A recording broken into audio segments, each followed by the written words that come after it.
ईशा जल्दी करो, जल्दी जल्दी हाथ चलाओ, पता नहीं तुम्हें देर क्यों हो जाती है। अगर ऐसे ही चलता रहा तो आज भी बिना नाश्ते के जाना पड़ेगा। किचन में खड़ी वो तेजी से हाथ चला रही थी। जितनी जल्दी हो सकता था उतनी तेजी से वो अपने ठंडे मिजाज पति के लिए नाश्ता बना रही थी, जो नाश्ते की टेबल पर बैठा इंतजार कर रहा था। वो जानती थी कि अगर आज भी उसे देर हो गई तो वो हमेशा की तरह उसे डांटेगा, उस पर गुस्सा करेगा, उसे आलसी और सुस्त होने का ताना देगा। परेशानी से चेहरे पर आते बालों को वो बार बार पीछे कर रही थी। गुलाबी गाल, छोटी सी नाक और बड़ी बड़ी आंखों में परेशानी लिए वो 20 साल की लड़की बेहद खूबसूरत नजर आती थी। लेकिन फिर भी उसका मगरूर पति उसको कभी पसंद नहीं करता था। वो हमेशा उसके आलस और सुस्ती को लेकर उससे बेइज्जत करता था, इस कदर डांटता कि वो काफ़ी देर तक रोती रहती। इस सब में उस मासूम लड़की की कोई गलती नहीं थी। वो हमेशा कोशिश करती कि वो भी बाकी लोगों की तरह जल्दी जल्दी काम कर सके, उनकी तरह पढ़ सके, वो भी एक सामान्य जिंदगी गुजार सके। लेकिन वो ऐसा नहीं कर पाती थी क्योंकि वो एक नॉर्मल लड़की नहीं थी। जब भी वो कोई काम करने की कोशिश करती या तो अपने होशो हवास खो बैठती, या फिर कभी कभी बेहोश होकर गिर पड़ती, या फिर काफ़ी देर तक बैठकर अपनी फूली हुई सांसों को संभालने की कोशिश करती रहती। जल्दी जल्दी नाश्ते की ट्रे तैयार करके वो फौरन भागती हुई नाश्ता लेकर आई थी और दक्षित सूर्या के सामने रख दिया। उसने ठंडी और गुस्सीली निगाहों से ईशा की ओर देखा था। जल्दी जल्दी करते हुए भी वो काफ़ी देर कर चुकी थी। इतनी जल्दी नाश्ता लाने की क्या ज़रूरत थी? थोड़ी देर और लगा लेती। पूरा दिन है मेरे पास, मैं सारा वक्त बैठकर यहाँ तुम्हारे नाश्ते का इंतजार कर सकता हूँ। वो तेज शब्दों में ईशा को घूरते हुए बोला। पता नहीं कब तुम वक्त की अहमियत समझोगी। तुम्हें तो पढ़ाई की भी अहमियत का एहसास नहीं। वक्त की अहमियत को क्या समझोगी? क्लास में भी तुम पढ़ते पढ़ते सो जाती हो। कोई काम तुम वक्त पर नहीं कर सकती। अफसोस होता है मुझे तुम पर, तुमसे शादी करके। 3 महीने हो चुके हैं हमारी शादी को, आज तक तुम एक काम भी ढंग से नहीं कर सकी। बेहद रूखे शब्दों में वो एक बार फिर उसे अच्छी खासी सुना गया। वो नजरें झुकाए भीगी आंखों से सब सुन रही थी। बोलते वक्त तो वो ये भी नहीं सोचता था कि उसके शब्द किसी के दिल पर कितनी बुरी तरह चुभ सकते हैं। सॉरी, मैंने जल्दी की थी पर नहीं हो सका, अगली बार कोशिश करूंगी, वो भीगी आवाज़ में कहती हुई ऊपर अपने कमरे की ओर बढ़ गई। उसे तैयार होना था यूनिवर्सिटी जाने के लिए और जल्द से जल्द क्लास में पहुंचना था, वरना ये इंसान रोज की तरह उसे पूरी क्लास के सामने भी बेइज्जत कर देता। शादी के फौरन बाद दक्षित सूर्या ईशा के साथ अपने शहर वाले घर में शिफ्ट हो चुका था। वो यूनिवर्सिटी में एक प्रोफेसर था और ईशा के कॉलेज की पढ़ाई ख़त्म होते ही उसके माँ बाप ने उसकी शादी दक्षित सूर्या के साथ कर दी थी, जो उनके दोस्त का बेटा था। ईशा की पढ़ाई का नुकसान न हो इसीलिए दक्षित ने उसका दाखिला फ़ौरन अपनी ही यूनिवर्सिटी में करवा लिया था। वो इस मामले में बहुत ही मैच्योर और सख्त स्वभाव का इंसान था। उसे अपने जैसा ही लाइफ पार्टनर चाहिए था। लेकिन ईशा को देखते ही उसे पहले दिन ही ये अंदाज़ा हो चुका था कि वो बिल्कुल उससे अलग है। जैसी लड़की वो चाहता था वो वैसी नहीं है। फिर भी उसने उसे नज़रअंदाज कर दिया था। ईशा एक अच्छी और ख़ूबसूरत लड़की थी। बस उसने सोचा था कि थोड़ी सी मेहनत करके वो उसे अपने जैसा बना लेगा, बगैर ये जाने कि ये नामुमकिन है। वो ईशा को अपनी तरह बनाना चाहता था, एक परफेक्ट लड़की जो हर काम वक्त पर और तेज़ी से परफेक्ट तरीके से करे, पढ़ाई में भी अच्छी हो, एक कामयाब लड़की बने, अपने पैरों पर खड़ी हो, किसी की मोहताज ना हो, किसी पर डिपेंड ना रहे, ताकि जब वो उसकी पत्नी के रूप में उसके साथ खड़ी हो तो दोनों एक परफेक्ट कपल लगें। घर का आधे से ज़्यादा काम वो उसके साथ मिलकर खुद करवाता था, चाहे वो सफाई हो या फिर बर्तन। वो बराबरी पर यकीन रखता था। अपना कोई भी काम उसने ईशा के जिम्मे नहीं डाला था, चाहे वो कपड़े इस्त्री करना हो या फिर कमरा साफ करना। सिर्फ नाश्ता ईशा अकेले बनाती थी और रात का खाना वो उसके साथ मिलकर तैयार करता था। लेकिन इतनी कोशिशों और डांट खाने के बाद भी वो इस लड़की में 1% का भी सुधार नहीं कर पाया था, बल्कि वो अपनी पढ़ाई में भी अच्छी नहीं हो पा रही थी। यहाँ तक कि जब वो लेक्चर दे रहा होता तो वो सो जाती थी। फिलहाल वो उसका ध्यान सिर्फ और सिर्फ अपने करियर पर लगवाना चाहता था। शादी की पहली रात भी उसने उसे साफ कह दिया था कि पढ़ाई के अलावा अपने दिमाग में कोई भी बात मत लाना, और अपना तकिया लेकर स्टडी रूम में चला गया था। और फिर अगले ही दिन वो उसे लेकर शहर आ चुका था और यहाँ आकर उसने उसका कमरा कमरा भी अलग कर रखा था और वो कभी उसके करीब भी नहीं आता था ताकि उसका ध्यान पढ़ाई से ना भटके। उसकी डांट फटकार और ठंडे रवैये से परेशान होकर कई कई बार ईशा का दिल चाहता कि वो उसे छोड़कर अपने माँ बाप के पास चली जाए, लेकिन हर बार वो रुक जाती। वो उस ठंडे मिजाज इंसान को थोड़ा बहुत पसंद भी करने लगी थी। वैसे भी उसके माँ बाप बचपन से ही उसके लिए परेशान रहते थे, इसलिए वो उन्हें और कोई परेशानी देना नहीं चाहती थी। वो एक बार इस रिश्ते को निभाने की पूरी कोशिश करना चाहती थी। उसके अपने घर में उसके माँ बाप ने आज तक उससे कभी ऊंची आवाज़ में भी बात नहीं की थी और ये इंसान उसे हर वक्त डांटता और बेइज्जत करता रहता। तैयार होकर वो नीचे सीढ़ियाँ उतर कर आई, लेकिन आज फिर वो उसे छोड़कर जा चुका था। ये देखकर ही उसकी आंखों में आंसू चमकने लगे। अब उसे पब्लिक ट्रांसपोर्ट से जाना था। ईशा को हमेशा तैयार होने में देर हो जाती थी और वो वक्त का इतना पाबंद था कि अगर 1 मिनट भी वो कमरे से निकल कर ना आती तो वो उसे छोड़कर यूनिवर्सिटी चला जाता था। दक्षिण सूर्या को ना तो उसे नफरत थी और ना ही मोहब्बत। वो बस उसे अपने जैसा एक परफेक्ट इंसान बनाना चाहता था। उसने गहरी सांस लेकर टेबल पर रखा नाश्ता देखा। वो अपना नाश्ता करके जा चुका था, जबकि ईशा का नाश्ता सामने ही टेबल पर प्लेट में रखा हुआ था। उसने सोचा था कि जल्दी से तैयार होकर आएगी, उसके बाद नाश्ता करेगी, लेकिन अब नाश्ता करने का समय नहीं था। अगर वो नाश्ता करने बैठ जाती तो 5 मिनट और देर हो जाती और उसके बाद वो सख्त इंसान उसे पूरी क्लास के सामने बेइज्जत कर देता, यहाँ तक कि क्लास के बाहर खड़ा कर देता। इसीलिए बिना नाश्ता किए ही उसने जल्दी जल्दी नाश्ते की टेबल समेटी और यूनिवर्सिटी के लिए निकल गई। यूनिवर्सिटी में दाखिल होते ही वो फौरन अपनी क्लास की ओर भागी थी। उसका अंग अंग डर से फड़फड़ा रहा था और सांसें बेहद तेज चल रही थीं। बस का इंतजार करते करते भी वो 5 मिनट लेट हो चुकी थी। क्लासरूम के दरवाजे पर रुककर उसने चुपके से अंदर झांका। क्लास शुरू हो चुकी थी और दक्षित सूर्या लेक्चर देने में व्यस्त था। वो एक गहरी सांस लेकर रह गई। लेट होने पर वो एक बार फिर उस पर गुस्सा करेगा, यही ख्याल उसे और भी घबराहट में डाल गया। सर, मे आई कम इन? वो धीरे से बोली, नजरें झुकी हुई थीं। उसकी आवाज़ सुनकर दक्षित सूर्या ने लेक्चर रोककर घूरती निगाहों से उसकी ओर देखा। आप आज एक बार फिर लेट है मिस ईशा। क्या आप एक दिन भी वक्त पर नहीं आ सकती? अगर आपको पढ़ना अच्छा नहीं लगता तो प्लीज़ ना आया करें। रोज़ाना लेट आकर लेक्चर रुकवा कर हमारा वक्त तो बर्बाद ना किया करें। या फिर एक काम करें, मेरी क्लास के बाद आ जाया करें, फिर इतना भी जल्दी ना आया करें। आपके लिए पढ़ाई की कोई अहमियत नहीं होगी, लेकिन हमारे लिए बहुत है। अगर आप वक्त पर आ सकती हैं तो आया करें, वरना ना आया करें, आपकी मेहरबानी होगी। वो एक बार फिर ठंडे शब्दों में उस पर तंज के तीर चला गया और उसे बुरी तरह बेइज्जत कर गया। पूरी क्लास उस पर हंस पड़ी, जबकि वो खुद को शर्मिंदगी से ज़मीन में धंसता हुआ महसूस कर रही थी। उसकी आंखों से आंसू बहने लगे। उसके आंसू देखते ही दक्षित ने कुर्सी पर हाथ मारा और सख्त आवाज़ में बोला, क्या मैंने कोई जोक सुनाया है जो आप सबको इतनी हंसी आ रही है? वो गुस्से में आकर पूरी क्लास पर बरस पड़ा था। पूरी क्लास एकदम से खामोश हो गई। दक्षित सूर्या कितना सख्त मिजाज टीचर है, इस बात से पूरी यूनिवर्सिटी अच्छी तरह परिचित थी। सॉरी सर, मैं कल से वक्त पर आने की कोशिश करूंगी। वो भीगी आवाज़ में चेहरा झुकाए बोली। बैठ जाइए अब अपनी जगह पर जाकर। ठंडी निगाहों से उसे देखते हुए दक्षित ने फिर से लेक्चर शुरू कर दिया और वो अपनी जगह पर जाकर बैठ गई। अधूरा लेक्चर उसे कुछ भी समझ नहीं आया। लेक्चर ख़त्म करते हुए दक्षित ने कुछ पेपर्स निकाले और डेस्क पर रखे। जैसा कि मैंने आप सबको कल कहा था कि आज आपका टेस्ट होगा, तो क्या आप सब लोग तैयार हैं? उसकी आवाज़ क्लासरूम में गूंजी और ईशा का दिल जैसे धड़कना भूल गया। यस सर, सारे स्टूडेंट जोश भरी आवाज़ में बोले। ईशा ने आंखें बंद कर लीं और शिद्दत से दुआ की कि काश वो यहाँ से गायब हो जाए। कल रात थकान की वजह से वो जल्दी सो गई थी और टेस्ट की तैयारी नहीं कर सकी थी और अब टेस्ट शुरू होने वाला था। दक्षित के इशारे पर एक स्टूडेंट उठकर सारे पेपर्स पूरी क्लास में बांटने लगा। पूरी क्लास टेस्ट पेपर पढ़कर उसे हल करने लगी, जबकि ईशा परेशानी से अपने टेस्ट पेपर को देख रही थी। कुछ सवाल ऐसे थे जिन्हें वो कर सकती थी, लेकिन कुछ उसे बिल्कुल भी नहीं आते थे।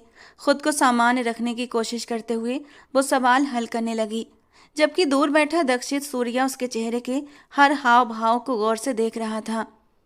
थोड़ी देर के बाद टेस्ट का समय ख़त्म हो गया और सारे स्टूडेंट्स अपने अपने टेस्ट जमा करवा चुके थे। आखिरी पीरियड में आपको आपके टेस्ट मिल जाएंगे और जो स्टूडेंट आखिरी पीरियड में गैर हाजिर हुआ वो मुझे मेरी क्लास में नज़र ना आए। अब आप लोग जा सकते हैं, सख्त शब्दों में कहकर वो अपना सामान समेटने लगा। ईशा ने परेशानी से अपने होंठ भींच लिए और थकी हुई हालत में सिर टेबल पर टिका दिया। आने वाले वक्त को सोचकर उसे घबराहट होने लगी, क्योंकि उसका टेस्ट बेहद ख़राब हुआ था। लेकिन ये आंसू टेस्ट के ख़राब होने के लिए नहीं थे, बल्कि उस इंसान के उसके साथ रखे गए बुरे रवैये के लिए थे। वो उसका पति था, लेकिन एक बार भी उसने उसे ये महसूस नहीं करवाया था कि वो उसका सहारा है, कि वो उसके लिए मौजूद है, कि वो उसकी मदद या उसकी सुरक्षा करेगा। इस शादी के बाद वो बिल्कुल अकेली पड़ गई थी। पढ़ाई, जिम्मेदारियां और फिर उसकी बीमारी, सब एक साथ उसे थका चुके थे। पढ़ाई में भी वो बेहद कमज़ोर हो चुकी थी। उसे अपने माँ बाप की शिद्दत से याद आ रही थी। वे हर वक्त उसके साथ खड़े रहते थे बचपन से, जिस वजह से वो पढ़ाई में बहुत अच्छी रही थी और उसे अपनी बीमारी कभी महसूस भी नहीं हुई थी। अब वही बीमारी उसके लिए मुसीबत बन गई थी। उस इंसान के साथ रहकर उसे हमेशा ऐसा महसूस होता जैसे वो उसके लिए कोई अजनबी हो। वो उससे कभी नरमी से बात नहीं करता था ताकि वो अपनी परेशानी या अपनी तकलीफ़ उससे शेयर कर सके। उसके साथ रहते हुए उसे ऐसा लगता जैसे वो दुनिया की इकलौती इंसान हो जिससे वो नफ़रत करता है और जिसकी मौजूदगी उसे बोझ लगती है। हालांकि वो पूरी कोशिश करती थी कि एक पत्नी होने की जिम्मेदारी अच्छी तरह निभा सके, लेकिन हर बार वो नाकाम हो जाती और अपनी हर नाकामी पर उसे मिली फटकार और बेइज्जती उसे खुद से नफरत करने पर मजबूर कर देती। दक्षिण सूर्या ने क्लास से जाने से पहले ईशा की तरफ देखा था। उसका चेहरा झुका हुआ था, इसीलिए वो देख नहीं सका कि वो रो रही है या यूं ही डेस्क पर सिर झुकाए बैठी है। पूरी क्लास जा चुकी थी और हमेशा की तरह वो वहीं अकेली बैठी रह गई। दक्षित को उसका ये व्यवहार बहुत ही अजीब लगता था। ना तो वो किसी से बात करती थी और ना ही उसकी कोई दोस्त थी। ना वो कहीं जाती थी और ना कैंटीन से कुछ खाती थी। बस सुबह आकर इसी सीट पर बैठ जाती और फिर तभी उठती जब घर जाने का समय होता। पता नहीं लड़की खुद को कब बदलेगी, अफसोस भरे शब्दों में खुद से कहते हुए वो भी अपना बैग उठाकर बाहर निकल गया।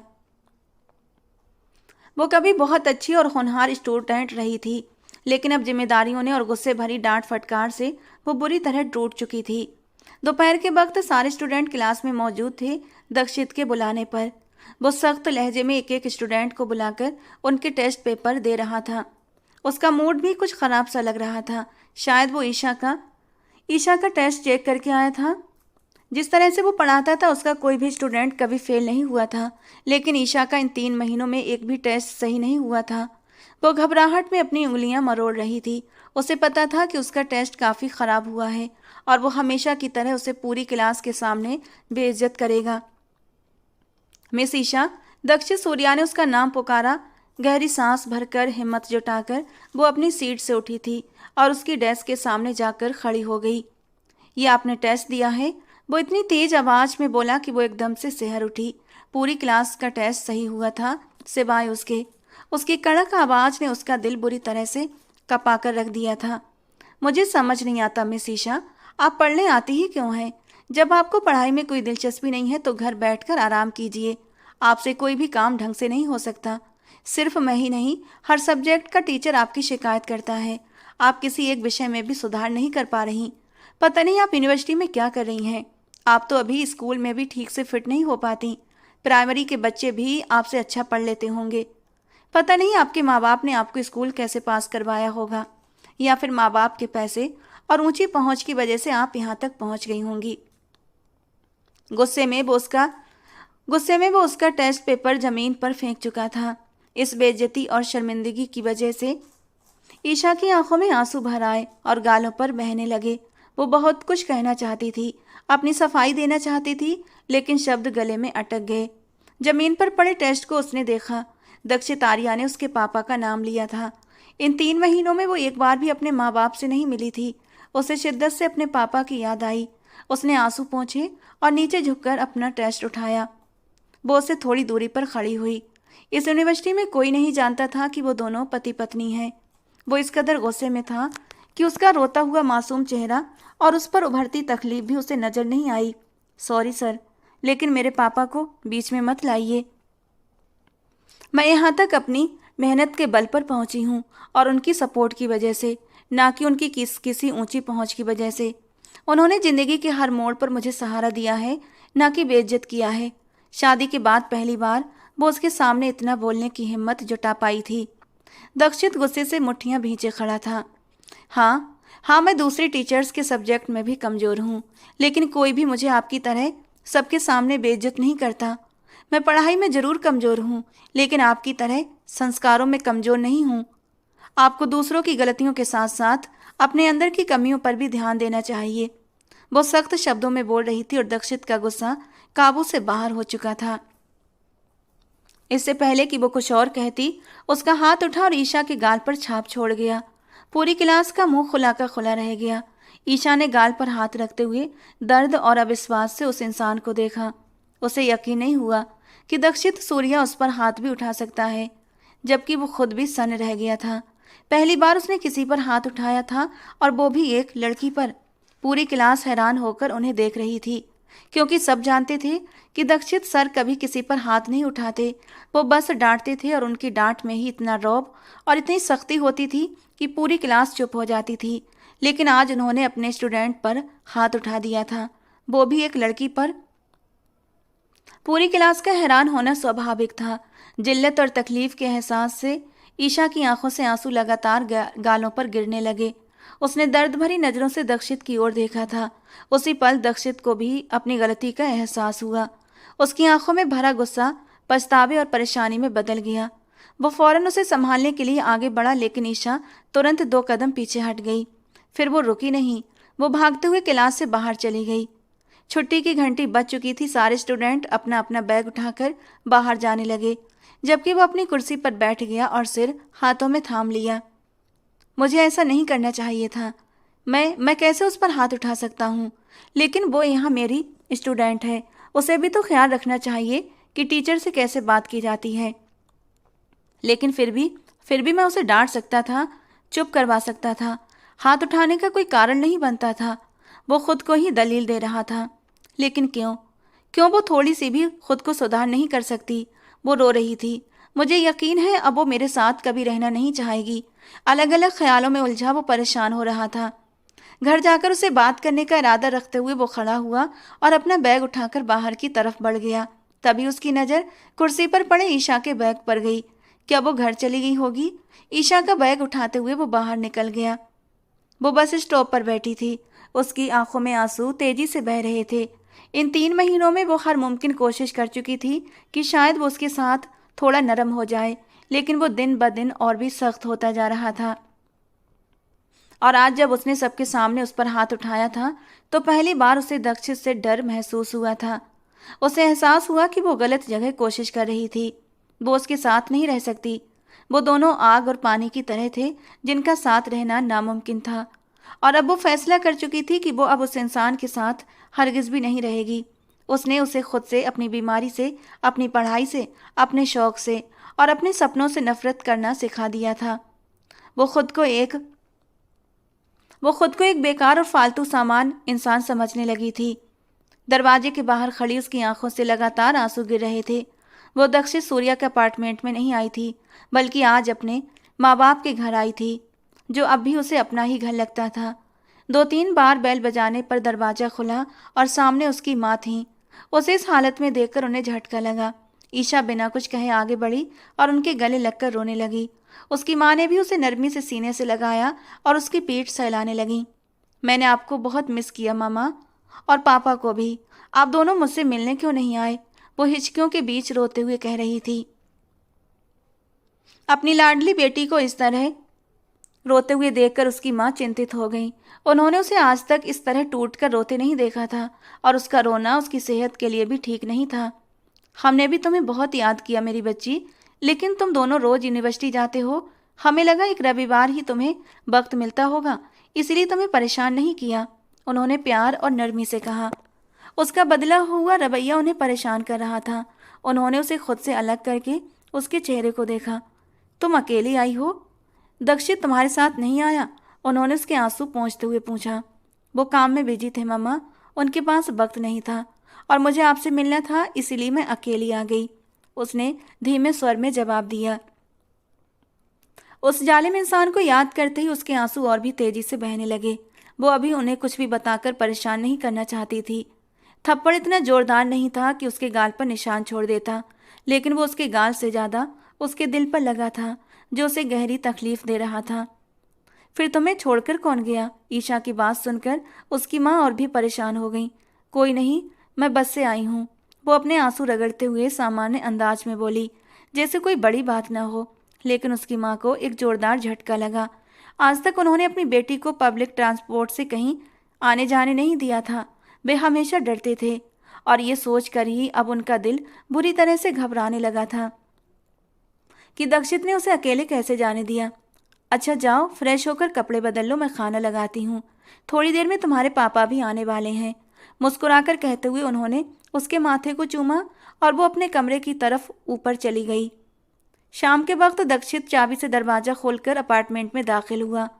आज लॉन्ज के सोफे पर उसे वो सोया हुआ वजूद नहीं मिला जो रोज मिलता था। वो अपने कमरे में होगी, यही सोचकर उसने ईशा का बैग सोफे पर रखा और खुद अपने कमरे में फ्रेश होने चला गया। फ्रेश होकर वो किचन में गया। डिनर बनाने की जिम्मेदारी उसने खुद ले रखी थी। उसके दिमाग में अभी भी ईशा घूम रही थी। वो उसे कहीं भी नजर नहीं आ रही थी, तो दिल अजीब सा हो रहा था। ऊपर से दोपहर में जो हरकत वो कर चुका था, उसकी शर्मिंदगी अलग महसूस हो रही थी। उसे माफ़ी भी मांगनी थी, लेकिन कैसे, वो समझ नहीं पा रहा था। उसने कुछ सब्जियां निकाल कर सेल्फ पर रखीं, फिर कुछ सोचकर हाथ रोक लिया और सब्जियां एक तरफ रख दी। पहली बार उसके मन में ख्याल आया कि आज उसे कहीं बाहर लेकर जाए और इसी बहाने माफ़ी भी मांग ले। लेकिन ये ख्याल नहीं आया कि जब गलती सबके सामने की है तो माफ़ी भी सबके सामने मांगनी चाहिए। जब वो बराबरी का कायल था तो बराबरी निभानी भी तो चाहिए। ईशा के कमरे के बाहर खड़े होकर उसने एक दो बार हल्के से दरवाजा नॉक किया था, लेकिन कोई जवाब नहीं मिला। उसने गहरी सांस ली, शायद बहुत ज़्यादा नाराज है और गुस्से में है। यही सोचकर उसने दरवाज़ा खोला और अंदर आ गया। कमरा अंधेरे में डूबा हुआ था। जहाँ तक उसे याद था, ये लड़की तो रात में भी लाइट जलाकर सोती थी। परेशान होकर वो वॉशरूम की तरफ बढ़ा, लेकिन वॉशरूम भी खाली था। ईशा, ईशा कहाँ हो तुम? वो उसका नाम पुकारते हुए हर जगह उसे ढूंढने लगा, अपने कमरे में, किचन में, बाहर, लेकिन वो कहीं भी नहीं थी। परेशान होकर वो आकर सोफे पर बैठ गया। वो किसी के घर भी नहीं जाती थी, न पड़ोस में, न किसी से बात करती। उसकी कोई दोस्त भी नहीं थी कि जिसके घर चली जाती। इसीलिए इन जगहों पर ढूंढना भी उसे बेकार लगा। ईशा का फ़ोन उसके बैग में ही पड़ा था। वो उसे कॉल भी नहीं कर सकता था। उसे अब अपनी लापरवाही पर बेहद गुस्सा आ रहा था। जब वो यूनिवर्सिटी से निकली थी तभी उसे उसके बारे में खबर रखनी चाहिए थी। उसने उसकी तरफ इतनी लापरवाही कैसे बरत दी? वो क्लासरूम से गुस्से में निकली थी और उसने भी उसे आसानी से जाने दिया था। उसके बाद वो अपनी बाकी की क्लासें बेफिक्री से लेने लगा था। वो यूनिवर्सिटी से तो जल्दी निकल आई थी, लेकिन घर नहीं पहुंची थी। तो फिर वो कहाँ जा सकती है? रोज़ तो वो सीधा घर ही आती है, लेकिन आज कहाँ चली गई? बेबसी के मारे उसने अपने बालों को मुट्ठियों में जकड़ लिया। दिल में डर बैठ चुका था। आखिर कहाँ थी, कैसी थी वो? वो रोते हुए यूनिवर्सिटी से बाहर निकली थी। गाड़ी की चाबी उठाकर वो बाहर निकल गया। सड़कों पर, यूनिवर्सिटी के रास्तों पर, हर जगह उसे ढूंढता रहा, लेकिन वो कहीं भी नहीं थी। गाड़ी पर ब्रेक लगाकर वो एक जगह रुक गया। अगर वो अपने घर गई हो तो? इस ख्याल ने उसका चैन छीन लिया। अगर आज की हरकत उसने अपने माँ बाप को बता दी तो वो उनका सामना कैसे करेगा? यही सोचकर उसे और भी शर्मिंदगी हुई। शायद वो दोबारा कभी अब ईशा को उसके पास नहीं भेजेंगे। वो जानता था उसे उससे मोहब्बत तो नहीं थी, लेकिन पता नहीं क्यों उसे खोने का ख्याल ही उसके दिल को बुरी तरह से चुभ रहा था। एक बार मौका तो देती मुझे कुछ कहने का। बिना कुछ सुने तुमने फैसला कर लिया मुझे छोड़कर जाने का। मैं खुद नहीं जानता कि मैं इतना कैसे गिर गया कि मैंने एक लड़की पर हाथ उठा दिया। वो छोटी है, लाड प्यार में पली है। मुझे उसका ख्याल रखना चाहिए था। परेशानी में उसने अपना सिर पिछली सीट पर टिकाया, लेकिन वो ऐसे इतनी आसानी से उसे छोड़ नहीं सकता था। उसे उससे बात करनी थी। गाड़ी स्टार्ट करके उसने उसे ईशा के घर की ओर मोड़ दिया। कुछ ही देर में वो ईशा के घर के बाहर खड़ा था। शादी के बाद वो पहली बार यहाँ आया था और ये बात उसकी घबराहट को और भी बढ़ा रही थी। हिम्मत करके उसने बेल बजाई। दरवाज़ा ईशा के पापा ने खोला। उसे सामने खड़ा देखकर वे मुस्कुरा दिए। अरे तुम अंदर आओ बेटा। वे गर्मजोशी से उससे मिले थे। उनका सामान्य रवैया देखकर वो थोड़ा शांत हुआ और साथ ही थोड़ा शर्मिंदा भी हुआ। जो कुछ वो उनकी बेटी के साथ कर चुका था, इसके बावजूद ईशा ने उसकी इज्जत रख ली थी। दिल में उसके लिए उसकी अहमियत और इज्जत और भी बढ़ गई। सागर साहब उसे लेकर लॉन्ज में आए, जहां वो ईशा की माँ से भी मिला। उनका रवैया भी बिल्कुल सामान्य था। सब वहीं बैठकर बातें करने लगे। आज आपकी वाइफ यहाँ है, वरना मुझे नहीं लगता था कि आप कभी आने वाले थे मिस्टर दीक्षित। सागर साहब ने मजाकिया अंदाज में तंज किया और हल्के से मुस्कुरा दिए, तो वो भी मुस्कुरा दिया, जबकि उसकी नजरें लगातार आसपास ईशा को ढूंढ रही थीं। वो अपने कमरे में है, खाना खाकर अभी गई है और शायद अब तक तो वो सो भी गई होगी। अब खाना खा ले, फिर मिल लेना उससे। उसकी नज़रों का पीछा करते हुए ईशा की माँ ने उसकी परेशानी दूर की। अपनी नज़रों की चोरी पकड़े जाने पर दीक्षित बुरी तरह शर्मिंदा हुआ और सिर झुकाकर रह गया। आप बैठी, मैं आपके लिए खाना लगाती हूँ। ईशा की माँ खाना लगाने के लिए उठकर खड़ी हुई, लेकिन वो भी तुरंत खड़ा हो गया। वो इतनी जल्दी सो चुकी थी। उसकी तबीयत तो ठीक है ना, क्योंकि वो इतनी जल्दी कभी नहीं सोई थी। ये सोचकर उसकी तबीयत को लेकर वो काफ़ी परेशान हो उठा। नहीं आंटी, रहने दीजिए, मैं खाना खाकर आया हूँ। बस ईशा से मिलने आया था। क्या मुझे उसके कमरे तक जाने का रास्ता बता देंगी? वो बेचैनी से बोला। उसकी इस बेचैनी को देखकर दोनों ने एक दूसरे की ओर देखा। इतनी फिक्र उसने पहले कभी ईशा के लिए नहीं दिखाई थी, लेकिन वो उसे शर्मिंदा नहीं करना चाहते थे, इसलिए कुछ नहीं बोले। अच्छा आओ बेटा, मैं आपको उसके कमरे तक छोड़ देती हूँ। ईशा की माँ उसके साथ ऊपर की ओर बढ़ गई। आपसे एक बात पूछूं बेटा, बुरा तो नहीं मानोगे? उन्होंने झिझकते हुए कहा। नहीं नहीं आंटी, आप जो चाहे पूछ सकती हैं, वो बेहद सम्मान से बोला। आप मेरी बेटी के साथ एडजस्ट तो कर पा रहे हैं ना? कुछ तो बात है उसके साथ। उनके सवाल पर दीक्षित की नज़रें एकदम से झुक गई थीं, क्योंकि ना तो वो उसके साथ एडजस्ट कर पा रहा था और ना ही वो दोनों एक दूसरे को समझ पा रहे थे। उसकी खामोशी देखकर ईशा की माँ ने फिर से बात शुरू की। आप दोनों के बीच कोई झगड़ा हुआ है या फिर कोई बात हुई है? ये गहरी सांस लेते हुए दीक्षित ने उनकी ओर देखा। उनके बीच कभी खुलकर झगड़ा नहीं हुआ था। वो हमेशा उसे डांट देता और वो चुपचाप उसकी सारी कड़वी बातें सुन लिया करती थी। अगर आप नहीं बताना चाहते तो मैं ज़्यादा नहीं पूछूंगी, लेकिन मैं आपसे एक विनती जरूर करूंगी। आप जानते हैं ना, वो बीमार है। वो सामान्य लोगों की तरह नहीं है और ना कभी हो सकती है। अगर कभी आप उससे तंग या परेशान हो जाएं, तो हमें हमारी बेटी वापस कर देना। हम बचपन से उसे संभालते आए हैं, आगे भी संभाल लेंगे, लेकिन उसे तकलीफ मत देना। हम उसे तकलीफ में नहीं देख सकते। जिस तरह वो आज रोते हुए आई थी, मुझसे सहा नहीं गया। अगर आइंदा ऐसा हो तो खुद छोड़ने आ जाना उसे हमारे घर। हमें अपनी बेटी से कोई शिकायत नहीं है। वो नरमी और विनती भरे शब्दों में बोल रही थी, जबकि दीक्षित उनके शब्द बीमार पर अटक गया था। उसे क्या हुआ था? कौन सी बीमारी? वो ये नहीं जानता था। उसने हैरानी से उनकी ओर देखा। क्या हुआ है उसे? वो बीमार क्यों है? वो एकदम घबरा कर बोला। उन्होंने हैरत से उसे देखा। इतने समय से वो उनकी बेटी के साथ रह रहा था और उसकी बीमारी के बारे में नहीं जानता था। क्या आपको ईशा की बीमारी के बारे में नहीं पता? उन्होंने हैरत से पूछा। दीक्षित ने तुरंत सिर हिला दिया। और उसने भी कभी आपको बताया नहीं? उन्होंने फिर पूछा। उसने एक बार फिर सर ना में हिला दिया। उसे बचपन से ही नीरो सर्कुलेटरी अस्थेनिया है। ये ऐसी बीमारी है जिसमें दिल का आकार सामान्य से काफ़ी छोटा होता है। वो जल्दी काम नहीं कर सकती, दौड़ नहीं सकती। वो हमेशा कमज़ोर रहती है और उसकी सांस जल्दी फूल जाती है। अगर वो तेज़ या ज़्यादा काम करने की कोशिश करे तो बेहोश भी हो जाती है। लेकिन मेरी बच्ची बहुत बहादुर है। वो अपनी बीमारी से लड़कर भी बहुत कुछ करना जानती है। वो ईशा के बारे में बता रही थी और दीक्षित पर जैसे पहाड़ टूट पड़ा था। साथ ही वो शर्म में डूबा जा रहा था। ईशा की हालत अब धीरे धीरे उसे समझ आने लगी थी। लेकिन आप लोगों ने मुझे इसके बारे में बताया क्यों नहीं? बेटा, आपके पेरेंट्स जानते थे। हमें लगा उन्होंने आपको बता दिया होगा। और आप सब जानते हुए भी शादी के लिए राजी हुए हैं। वे खुद हैरान थीं। दीक्षित के पापा और ईशा के पापा गहरे दोस्त थे। दीक्षित के माँ बाप को ईशा बहुत प्यारी थी, बिल्कुल अपनी सगी बेटियों की तरह। उनकी अपनी कोई सगी बेटी नहीं थी। वो ईशा को ही अपनी बेटी मानते थे। उसकी बीमारी के बावजूद भी उन्होंने उसे अपनी बहू बनाने का फैसला किया था। दीक्षित का दिल चाहा कि वो अपना सर कहीं दीवार पर दे मारे। उसके माँ बाप उसकी परफेक्शन पसंद आदत से अच्छी तरह वाकिफ थे। उन्हें डर था कि वो शादी से इनकार न कर दे, इसीलिए उन्होंने उसे कुछ नहीं बताया था। अब उसे धीरे धीरे सब समझ आ रहा था। चलते चलते बातें करते हुए वो ईशा के कमरे के सामने आकर रुक गए। हमें तुम पर भरोसा है दक्षित, तुम कभी हमारी बेटी को हर्ट नहीं करोगे। अगर वो तुम्हारे स्टैंडर्ड पर पूरी नहीं उतर सकी तो एक बार फिर कह रही हूँ, हमारी बेटी हमें वापस कर देना। वो हम पर बोझ नहीं है।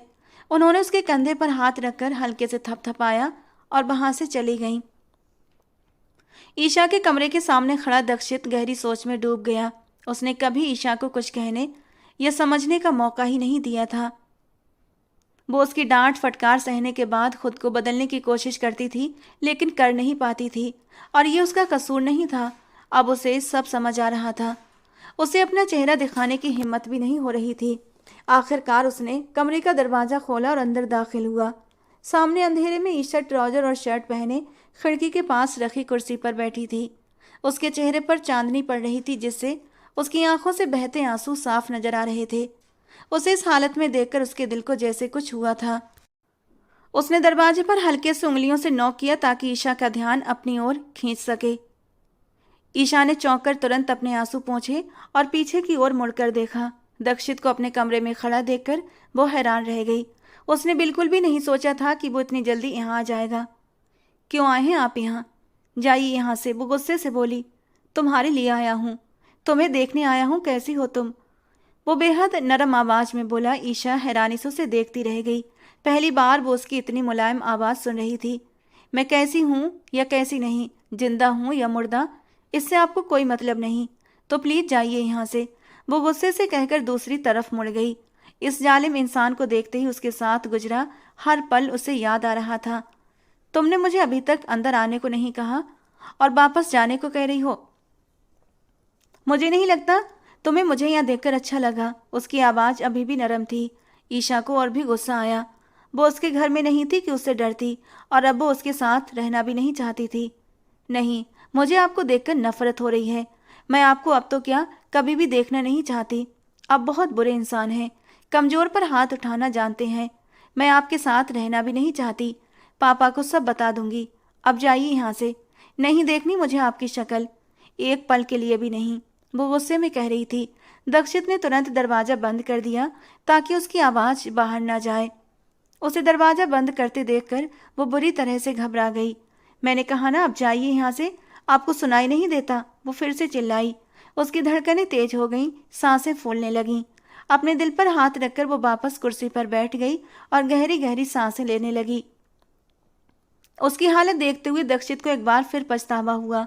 उसने कदम ईशा की तरफ बढ़ाने शुरू किए और ईशा ने डरते हुए उसे देखा। फिर अचानक उसे हिम्मत आई। ये उसके पापा का घर था, वो यहाँ कुछ नहीं कर सकता था। मेरे पास मत आइए, क्या आपको सुनाई नहीं देता? ये आपकी यूनिवर्सिटी या आपका घर नहीं है कि आप मुझ पर हाथ उठाएंगे। वो एकदम से खड़ी होकर डर और गुस्से में चिल्लाई। उसकी आंखों में इस तरह डर देखकर दक्षित के दिल में जैसे कुछ चुभ गया था। वो उसे कैसा इंसान समझ रही थी। उसे लग रहा था कि वो यहाँ पर भी उस पर हाथ उठाएगा। वो उसे उन पतियों जैसा समझ रही थी जो अपनी पत्नियों को अब्यूज करते हैं। उसे अपने करीब आता देखकर वो बुरी तरह घबरा गई थी। आपको नहीं जाना यहाँ से, ठीक है, मत जाइए, मैं ही इस कमरे से चली जाती हूँ, गुस्से में कहती हुई वो जाने लगी। तभी दक्षित ने उसका हाथ पकड़कर खींचते हुए अपने सीने से लगा लिया और अपनी बाहों का घेरा उसके आसपास कस दिया। वो एकदम से तड़प उठी। उसकी पकड़ से खुद को छुड़ाने की पूरी कोशिश करने लगी, लेकिन उसकी मजबूत पकड़ से निकल नहीं सकी। कुछ ही पलों में उसकी हिम्मत जवाब दे गई। सांस फूलने लगी और वो बेहद निढाल हो गई। उसे यूं कमजोर महसूस करते देखकर दक्षित ने नरमी से उसकी पीठ सहलाई और उसके बालों पर हाथ फेरा। आज एक बार फिर अपनी बेबसी और बीमारी पर ईशा को बेहद गुस्सा आया। वो कुछ नहीं कर सकती थी क्योंकि वो इतनी कमजोर थी। आई एम सॉरी, वो नरम सरगोशी भरी आवाज में उसकी पीठ सहलाते हुए बोला। ईशा ने हिम्मत करके उसके सीने पर हाथ रखा, उसे खुद से दूर किया और कुर्सी पर ढहसी गई।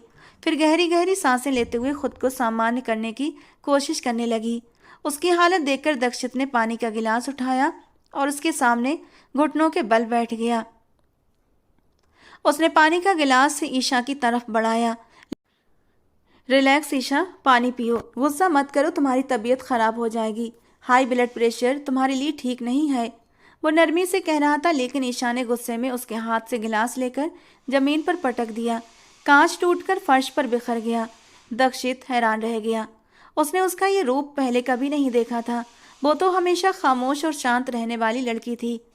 इतना समय मुझे जलील करते रहे, मेरी बीमारी के ताने मारते रहे, हर वक्त मुझ पर चिल्लाते रहे, लोगों के सामने मुझे नीचा दिखाते रहे, सबके सामने मुझ पर हाथ उठाते वक्त ख्याल नहीं आया मेरा। और अब मेरे माँ बाप के घर मुझ पर ये झूठी हमदर्दियाँ जताने की कोई ज़रूरत नहीं है तुम्हें। वो फूली हुई सांसों के बीच अब भी गुस्से में बोल रही थी। उसे दक्षित की यह हमदर्दी दिखावटी लग रही थी, जो उसे और भी गुस्सा दिला रही थी। बीमारी के ताने? सॉरी ईशा, मैंने तुम्हें बीमारी के ताने कभी नहीं दिए। हाँ, तुम्हारी सुस्ती पर बातें करता था, लेकिन मुझे लगता था कि तुम पूरी तरह स्वस्थ हो। मैं बस तुम्हें बदलना चाहता था। मुझे नहीं पता था कि ये तुम्हारी बीमारी है, वरना आदत बदली जा सकती है, बीमारी नहीं। अगर मुझे पता होता कि ये सब बदला ही नहीं जा सकता तो मैं ऐसा क्यों करता? वो शर्मिंदा होकर बोला। लेकिन ईशा को उसका ये सब बोलना झूठ लग रहा था। उसे फिर से गुस्सा आ गया।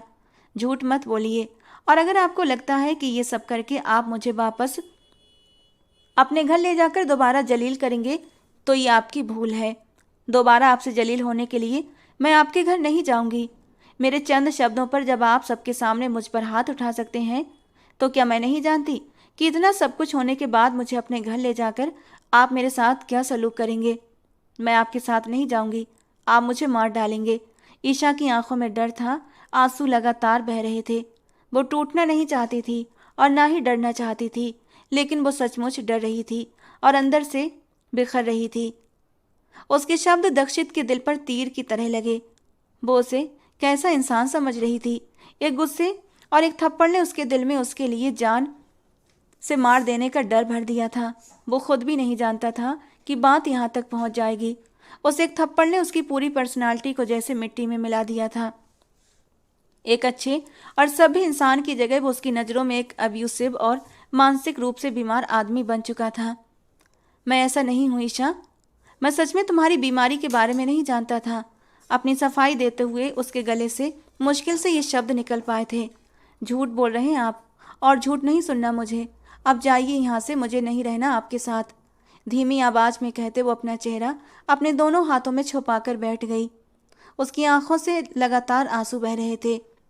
मैं सच कह रहा हूँ ईशा, मेरा यकीन करो। मुझे अभी अभी आंटी ने बताया है तुम्हारे बारे में।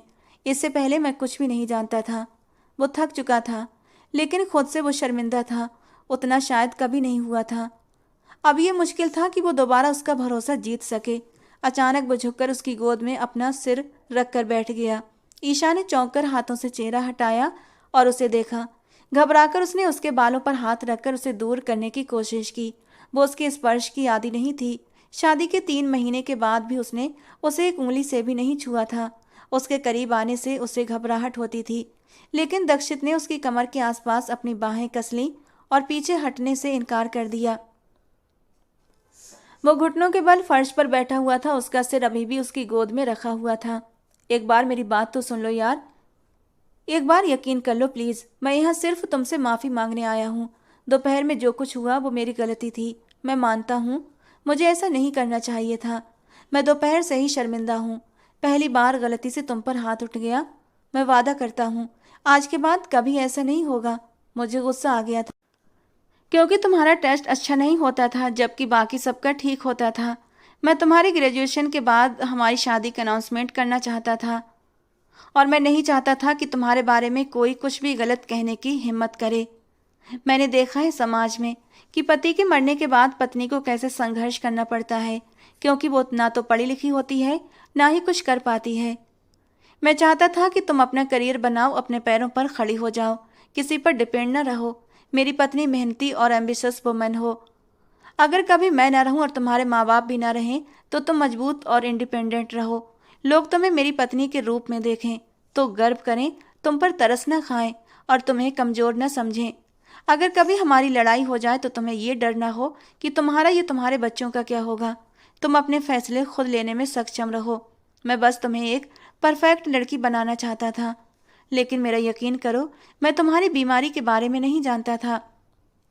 अगर जानता तो तुम्हें अलग तरीके से ट्रीट करता। सॉरी यार, मेरी गलती है। मैं सबके सामने भी तुमसे माफ़ी मांग लूँगा, लेकिन मुझे मत छोड़ो, बस एक मौका दे दो प्लीज़। वो विनती कर रहा था और वो चुपचाप उसे सुन रही थी। मैं आपके स्टैंडर्ड पर पूरी नहीं उतरती और ना कभी उतर सकूंगी। आपको एक परफेक्ट लड़की चाहिए जो मैं कभी नहीं बन सकती। बेहतर है आप मुझे छोड़कर किसी और से शादी कर लें जो आपके स्टैंडर्ड पर पूरी उतरती हो। वो रूखी आवाज़ में बोली। दक्षित ने उसकी ओर नरम नज़रों से देखा। मैं तो जालिम था, तुम तो मत बनो। आखिरी मौका तो देकर देखो। अगर दोबारा तुम्हें मुझसे कभी शिकायत हुई तो तुम्हारा जो भी फैसला होगा मुझे मंजूर होगा, लेकिन इस तरह अलग होने की बात मत करो। वो उसके हाथ थामकर विनती करने लगा। मैं कह चुकी हूँ मुझे नहीं रहना आपके साथ। हमारी ऐसी कौन सी मोहब्बत है कि हम एक दूसरे को छोड़ नहीं सकते। आप बेकार में ही वक्त बर्बाद कर रहे हैं। वो झुंझलाहट से बोली। तुम्हें नहीं होगी मुझसे मोहब्बत, लेकिन मुझे तो है तुमसे। तुम छोड़ सकती हो मुझे, लेकिन मैं नहीं छोड़ सकता। वो बेबसी से बोला। और ये झूठ भी नहीं था, सच था। आज उसे एहसास हुआ था कि वो उसके बिना जी नहीं सकता।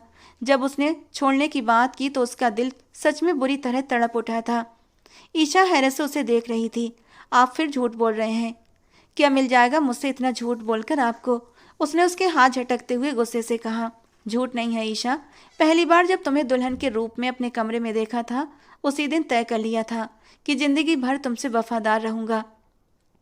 तुम्हारी गलतियों और तुम्हारी कमियों को बदलने का ख्याल तो हमेशा आया, लेकिन तुम्हें छोड़ने का ख्याल कभी नहीं। तुम मुझसे छोटी थी, अभी नादान थी, इसीलिए तुम्हारा ध्यान न भटकने दिया और न खुद बहका। मैं चाहता था तुम अपनी पढ़ाई पूरी करो, अपना करियर बनाओ, इसीलिए तुम्हारा कमरा भी अलग कर दिया।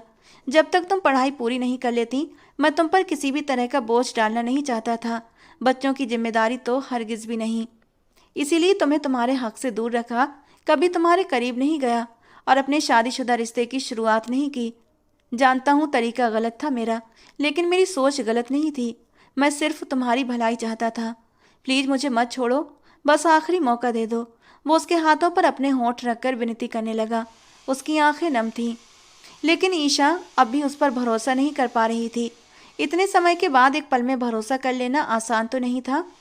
आप मुझे बहुत बेइज्जत कर चुके हैं और वैसे भी अब मैं बदनाम हो चुकी हूँ पूरी यूनिवर्सिटी में, हर टीचर की नज़र में नालायक स्टूडेंट, सबसे कमज़ोर लड़की। अगर किसी को पता चल गया कि मैं आपकी बीवी हूँ तो आपके सर्कल में भी आपकी बदनामी होगी। बेहतर है आप होश में रहकर काम लें, आप तो समझदार हैं। वो अपने हाथ उसके हाथों से छुड़ाकर अलग हो गई। तुम एक लायक स्टूडेंट हो। तुम्हारे कॉलेज के ग्रेड देखकर ही मैंने तुम्हारा एडमिशन करवाया था यूनिवर्सिटी में। शायद जिम्मेदारियाँ और मेरा गलत रवैया तुम्हारी पढ़ाई पर असर डाल रहे थे, लेकिन तुम नालायक नहीं हो। मुझे भी यही समझ नहीं आता कि तुमने इतने अच्छे मार्क्स लेकर यूनिवर्सिटी में इतनी दिक्कत क्यों हो गई। गलती है मेरी, मैं सुधार लूँगा। बस एक आखिरी मौका मांग रहा हूँ प्लीज़। आप अभी कह रहे हैं, कुछ वक्त के बाद आप भी तंग आ जाएंगे मुझसे। जब मैं आपके मुताबिक एक परफेक्ट लड़की नहीं बन पाऊंगी, फिर आप मुझे छोड़ देंगे। अभी मेरे लिए आसान है आपके बगैर रहना, लेकिन बाद में मुश्किल हो जाएगा। मैं बर्दाश्त बहुत कम कर सकती हूँ। प्लीज़ मुझे मुश्किल में मत डालें और यहाँ से जाएं। अगर आप तलाक को लेकर परेशान हैं, मम्मा पापा की वजह से परेशान हैं, तो मैं कह दूंगी कि इसमें आपका कोई कसूर नहीं, ये मैं चाहती हूँ। फिक्र मत करें, मुझे सबके सामने दूसरों को बेइज्जत करना नहीं आता। वो तंज से कहती हुई अपने हाथों से उसके हाथ निकाल गई और वो उस पत्थर दिल को देखता चला गया। वो समझ रहा था कि वो लड़की है, उसके दिल में डर बैठ चुका है। इतनी आसानी से तो नहीं निकलेगा। हाथ बढ़ाते हुए चांद की रोशनी में चमकते हुए उसके चेहरे को बड़ी ही नरमी से छुआ था। जिस गाल पर थप्पड़ मारा था, अंगूठे से नरमी से उसका गाल सहलाया। ईशा ने आंखें बंद करते हुए एक गहरा सांस लिया। ज़्यादा दर्द हुआ था? वो नरमी से पूछ रहा था और वो उसे बता भी नहीं पा रही थी। थप्पड़ से ज़्यादा तो उसके रवैये ने तकलीफ दी थी उसे। वो सिर्फ अपना सिर हिला गई और दक्षित ने ऊंचे होते हुए उसके गाल पर अपने होंठ रख दिए। अचानक ही ईशा ने उसकी शर्ट को पकड़ लिया। वो डर गई थी उसके इन खूबसूरत मेहरबानियों पर। दक्षित ने सॉरी कहा और अपने हाथ से उसके गाल को सहलाया। नहीं करें, प्लीज़ मत करें। मैं नहीं कर सकती जो आप चाहते हैं। मैं वहाँ वापस नहीं जा सकती। सब मेरा मजाक बनाएंगे। वो एकदम से बेबस हो गई। मैं साथ रहूँगा तुम्हारे, कोई कुछ नहीं कह सकता। तुमसे वादा है मेरा। तुमसे तो मेरी वजह से, तुम जो मेरी वजह से शर्मिंदा हुई हो, तो इस शर्मिंदगी को भी मैं खुद दूर करूँगा। प्लीज एक मौका तो दो। उसके दूसरे गाल पर होंठ रखकर उसने सरगोशी भरी आवाज में विनती की। तुम्हारे बगैर उस घर में कुछ मिनट भी सुकून से नहीं गुजार सका। तुम्हारे बगैर फिर जिंदगी बड़ी मुश्किल कटेगी। प्लीज जिंदगी इतनी प्लीज इतनी बड़ी सजा मत दो। मैं भरोसा नहीं कर सकती आप पर, उसने कहा। तुम्हारा भरोसा तोड़ा है, उसे दोबारा मैं ही जोड़ूंगा। मुझे आपके साथ नहीं रहना। आप चाहें जो भी कर लें, मैं नहीं मानूंगी। वो जिद्दी हुई। कोई बात नहीं, मैं तुम्हारे साथ रह लूंगा, तुम्हें मना भी लूंगा। मना लेने से दिल के जख्म भर जाते हैं, उसका सवाल था। और यहाँ दक्षित लाजवाब हो गया। मैं भरने की कोशिश करूंगा, 1 साल, 2 साल, 10 साल, चाहे जितने भी साल लग जाएं। मुझे उम्मीद है मैं कर लूंगा। और अगर नहीं कर सका तो जो फैसला होगा तुम्हारा मुझे कबूल है। सोच लो, मैं आपका सख्त अंदाज बर्दाश्त नहीं कर सकती, चाहे आप जिस हालत में भी हों। मैंने बहुत कोशिश की थी इस रिश्ते को चलाने की, बहुत बर्दाश्त किया था, लेकिन अब और नहीं कर सकती। मेरे अंदर हिम्मत नहीं है। अगर आपने ऊंची आवाज़ में भी बात की तो आप तलाक के पेपर तैयार रखना, और अगली बार आप इस तरह बैठकर मुझे फोर्स नहीं करेंगे। मैं बीमार हूँ, लाचार नहीं। अकेले में एक बेहतर जिंदगी गुजार सकती हूँ। मेरे माँ बाप अभी जिंदा हैं, मेरे हर फैसले में मेरा साथ देने के लिए। वो बहुत मजबूत शब्दों में बोली। अपने माँ बाप को लेकर उसके शब्दों में एक भरोसा था, एक मजबूती थी, जो मेरा ख्याल है हर लड़की को होनी चाहिए। लेकिन ये खुशकिस्मती हर लड़की के नसीब में नहीं होती। मंजूर है मुझे, मैं तुम्हें मौका ही नहीं दूंगा। वो सब बातें मानने को तैयार था, सिर्फ एक मौका पाने के लिए। अगर आपकी वजह से किसी ने मुझे कुछ भी कहा या शर्मिंदा किया, मैं तब भी आपके साथ नहीं रहूंगी। ऐसा मौका ही नहीं आने दूंगा मैं। मेरे होते हुए तुम्हें कोई शर्मिंदा करने की कोशिश नहीं करेगा। लेकिन उसे डर था, जो एक बार हाथ उठा सकता है वो बार बार उठा सकता है। वो फिर भी डर रही थी। मुश्किल था भरोसा करना। मैं कैसे यकीन दिलाऊं तुम्हें? वो एक गलती थी, तुमसे ज़्यादा तकलीफ मुझे हुई थी। तुम मुझे बीवियों पर हाथ उठाने वाला, उन्हें अब्यूज़ करने वाला या फिर उन्हें जान से मारने वाला जालिम मर्द समझती हो, जबकि मैं ऐसा बिल्कुल भी नहीं हूँ। मर्द का औरत पर हाथ उठाना मर्द के लिए शर्मिंदगी का कारण होता है। पता नहीं औरत इसे अपने लिए शर्मिंदगी क्यों समझ लेती है, मुझे समझ नहीं आता। बेइज्जती मेरी है तुम पर हाथ उठाना। मैं अपनी बेइज्जती बार बार क्यों करवाना चाहूँगा? वो बेबसी से वापस उसकी गोद में सर रख गया। वो अब तक घुटनों के बल बैठा था। उसके सामने भरोसा तोड़ा गया था, अब जोड़ना भी मुश्किल था, क्योंकि समाज औरत को ही हमेशा गुनहगार समझता है। अगर मर्द ने हाथ उठाया है तो जरूर औरत का ही कसूर होगा, वरना कोई फालतू में हाथ क्यों उठाएगा? यही सोच हमें शर्मिंदा करती है। वो सही थी और वो सोच में पड़ गया था। इस समाज की सोच को बदलना नामुमकिन था। अगर औरत हाथ उठाए मर्द पर तो भी सब ऐसा ही सोचेंगे। वो सोचता रह गया। औरत तो बर्दाश्त कर जाती है मर्द का थप्पड़, मगर मर्द बर्दाश्त नहीं करता औरत का हाथ उठाना। जो चीज़ हम खुद बर्दाश्त नहीं करते वो हम दूसरों से उम्मीद क्यों रखते हैं कि वो बर्दाश्त करें? अगले दिन प्रोफेसर दक्षित आर्या की गाड़ी यूनिवर्सिटी के गेट के सामने आकर रुकी थी, लेकिन आज वो अकेला नहीं था। आज उसके साथ ईशा मौजूद थी। ईशा उसे एक मौका दे चुकी थी। दरवाजा खुलते ही वो नीचे उतरी, लेकिन वो घबराई हुई थी कि सब उसे प्रोफेसर दक्षित के साथ देकर क्या सोचेंगे। यही बात उसे परेशान कर रही थी। दूसरी तरफ दक्षित भी उसके साथ आकर खड़ा हुआ था। चलो ईशा, नाम लेकर उसने कहा और उसका हाथ थाम लिया और हल्के से मुस्कुराया। जब एक मौका दे चुकी हो तो फिर भरोसा भी थोड़ा सा कर लो, उसने नरमी से कहा और उसके हाथ को पकड़कर अंदर बढ़ा। क्लास की तरफ आते ही उसने हाथ छुड़वा लिया। दक्षित उसकी झिझक समझ रहा था कि ईशा घबराई हुई है। दरवाजे में खड़े होकर दक्षित ने पहले ईशा को अंदर जाने को कहा और फिर उसके पीछे खुद अंदर दाखिल हुआ। पूरी क्लास उन दोनों को इकट्ठा आते देखकर हैरान और परेशान थी। ईशा अपने होंठ दांतों से दबाए पीछे अपनी सीट पर जाकर बैठी और दक्षित अपनी डेस्क पर आकर खड़ा हुआ। गुड मॉर्निंग स्टूडेंट, उसने डेस्क पर लगे माइक में कहा और सब स्टूडेंट ने ऊंची आवाज़ में जवाब दिया। पहले लेक्चर का वक्त था और दक्षित भी क्लास में सभी स्टूडेंट समय पर उपस्थित हो चुके थे। मिस नैना, आप थोड़ा पीछे जाएंगी, मुझे यहाँ पर एक स्टूडेंट को बिठाना है। वो पहली लाइन में बैठी एक लड़की से बोला। जी सर। लड़की उठकर एक तरफ हो गई। ईशा, प्लीज़ यहाँ आ जाइए, दक्षित ने ईशा की ओर देखते हुए नरम शब्दों में कहा। पूरी क्लास ने मुड़कर उसे देखा। ईशा का दिल कहीं जाकर छुप जाने को चाहता था, लेकिन फिलहाल क्लास में ऐसी कोई जगह नहीं थी जहाँ जाकर वो छुप सके। उसने अपना बैग उठाया और धीरे धीरे सामने आकर बैठ गई। आज लेक्चर देर से शुरू होगा। आज कुछ बातें हैं जो मैं आप लोगों से करना चाहता हूँ। क्या आप मुझे सुनना चाहेंगे या नहीं? पूरी क्लास ने एक साथ हाँ बोला और ईशा का दिल तेजी से धड़क उठा। बोलने से पहले दक्षित ने गहरा सांस लिया। हमारी जिंदगी में अक्सर ऐसा होता है कि हम बहुत सी चीज़ें खुद से मान कर बैठ जाते हैं। अगर हम सामने वाले में कोई कमी देखते हैं तो उसे उसकी बुराई या कमी समझकर उससे दूर हो जाते हैं। उसके पीछे की वजह जानने की कोशिश नहीं करते। अगर कोई खामोश है तो हम सोचते हैं कि उसमें तो बहुत अकड़ है और उससे बात नहीं करते, जबकि हो सकता है कि वो किसी परेशानी में हो या उसकी मुश्किल ज़िंदगी ने उसे तोड़ दिया हो। बातचीत से बहुत सी समस्याओं को पैदा होने से पहले ही ख़त्म किया जा सकता है। मैं ये गलती कर चुका हूँ, इसलिए मैं नहीं चाहूँगा कि मेरी गलती बाकी लोग दोहराएं। सारे स्टूडेंट ने समझने वाले अंदाज में ध्यान से सुना। जैसा कि आप सब जानते हैं, मैं कल मिस ईशा पर हाथ उठा बैठा था और गलती जो कि मेरी गलती है, मुझे ऐसा नहीं करना चाहिए था। मैं अपनी गलती स्वीकार करता हूँ।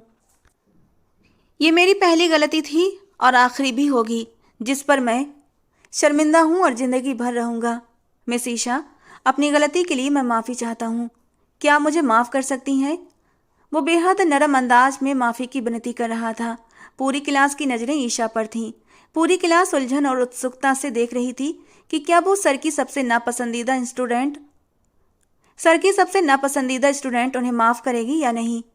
अपने पसंदीदा टीचर की यह हरकत उन सबको चौंका गई थी, लेकिन उन्होंने उम्मीद नहीं की थी कि वो इस तरह माफ़ी मांगेंगे। सबकी नज़रें ईशा को घबराहट में डाल रही थीं। उसने धीरे से सर हाँ में हिलाया और पूरी क्लास ने ईशा के लिए तालियों की गूंज उठी। थैंक्स मिस ईशा, आपका ये एहसान मैं ज़िंदगी भर नहीं भुला सकता। मैं अपनी गलती की माफ़ी मांग चुका हूँ, अब आती है आपकी गलती की बारी। ये कहते हुए दक्षित ने कहा तो ईशा ने नज़रें झुका लीं। वो प्रोफेसर था, लेकिन उसने भी उससे बदतमीजी की थी। पूरी क्लास हैरत में थी। आपको अपनी गलती का एहसास भी नहीं होगा। मैं आपको बताता हूँ कि आपकी क्या गलती है, और मैं ख़ास तौर पर आप क्लास की सभी लड़कियों से बोल रहा हूँ। थोड़ा गौर से सुनो। औरत इस दुनिया की सबसे मजबूत चीज़ है, इसलिए खुद को कमज़ोर और बेचारा समझना बंद करें। एक औरत को अपने आप को इस तरह रखना चाहिए कि कोई आपके किरदार पर उंगली उठाने या आपसे कोई भी गलत बात करने से पहले 1000 बार सोचे। आप लोग जितना खुद को कमज़ोर, मासूम और बेचारा साबित करेंगी, लोग उतना ही आप पर हावी होंगे, आपका मजाक बनाएंगे और आपकी इज्जत करना छोड़ देंगे। जितना आप खुद को मजबूत और कॉन्फिडेंट बनाएंगी, उतना ही लोग आपकी इज्जत करेंगे और आप पर उंगली उठाने से पहले 1000 बार सोचेंगे, क्योंकि उन्हें नतीजे भुगतने पड़ेंगे। बेचारी बनने से बेहतर है खुद को मजबूत बनाना। याद रखना, औरतों को इतना मजबूत होना चाहिए कि अगर कोई आपके साथ बुरा करे तो खुद रोने से पहले उसे भी रुलाएं। ये दुनिया अच्छे लोगों के साथ हमेशा बुरी होती है, और कमज़ोरों के लिए लड़ना भी सीखें, सिर्फ खुद के लिए नहीं। मैंने कल मिस ईशा पर हाथ उठाया। आप लोग चाहते तो मेरे खिलाफ प्रोटेस्ट कर सकते थे।